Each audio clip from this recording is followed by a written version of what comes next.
truthful, I never really liked the original BMW Z3 Roadster. It had a kind of unbalanced look to me, and I never really got along with it. The new Z4 is something else altogether. A great looking car, and if it's got an M badge on it, it's really special.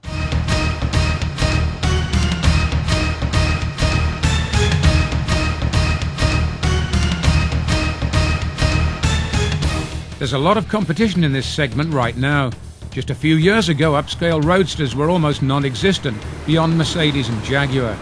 Today, a car like the Z4 faces at least 5 close rivals, so it's very much a buyer's market. One thing the Z4 has going for it, though, is originality of design. It's certainly a very handsome beast and looks very fast and purposeful. The way the styling uses sharp creases and curves seems to work very well. The general look is far better balanced than that of the old Z3. It's got the long nose and short stubby trunk that's long been associated with cars in this segment, even as far back as the 1920s and 1930s. This guy has a 6-speed manual transmission, and like all BMW manual transmissions, it's just the best there is. There is nobody that does better transmissions. BMW manual transmissions have always been absolutely tops, but recently one or two rivals have crept up and even exceeded this excellence in the gearbox department. M Roadster power comes from one of BMW's wonderful inline sixes. These power units are instant classics in my book, and every one seems to be a little bit better than the last. True to its multicolored M badge, the Roadster puts out a very healthy 330 horsepower. As might be expected, it really gets up and goes, and mid-range acceleration is especially good. It gets off the mark very briskly, and during hard acceleration, the car seems very solid and stable, with no protesting squirms. There's a pleasing howl from the engine, and what sports car fan wouldn't want to hear that? This is going to be one of the fastest tops I've ever tried.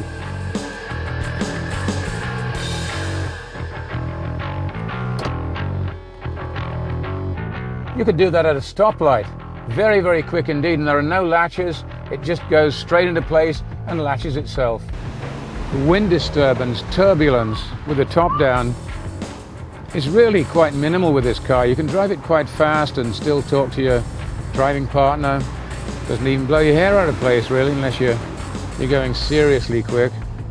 Cockpit trim, as with the older model, is utilitarian rather than plush and fancy. Most owners will probably prefer this approach.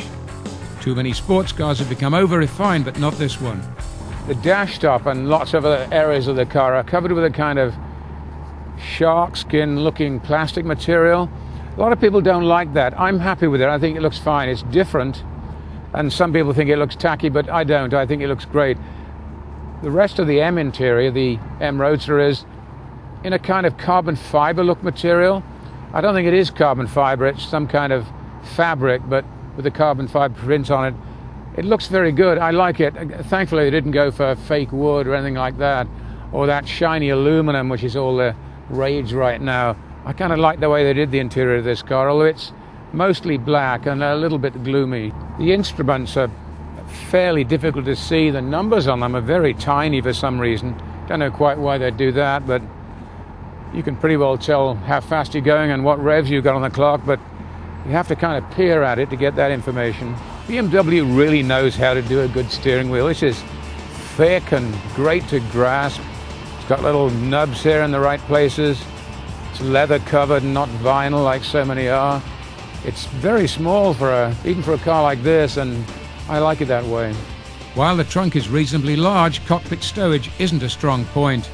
There are few really useful places to stow odds and ends, though there is a hard-to-reach bin at the very back of the center console. It's one of those cars where you look around even to find somewhere to put a cell phone. You probably end up with it down here somewhere around the brake lever, but it's not good. There should be more little bins and cubby holes. There's a great big ashtray here, but few people seem to use those these days. It's not an inexpensive car and costs a hefty 25,000 Canadian over a basic Z4. Our cars stick it out at over $74,000 with its $4,000 worth of extras. But in general, this is a delightful car and every bit of BMW. It goes and handles well, it makes all the right noises, and convinces the driver that he or she might be competing at Le Mans. This is a very expensive car, and to be quite honest about it, you could probably have just as much fun in a Mazda Miata at less than half the price. But it is a BMW M car, and for most enthusiasts, that's all the encouragement they need. For Driver's Seat, I'm Tony Whitney.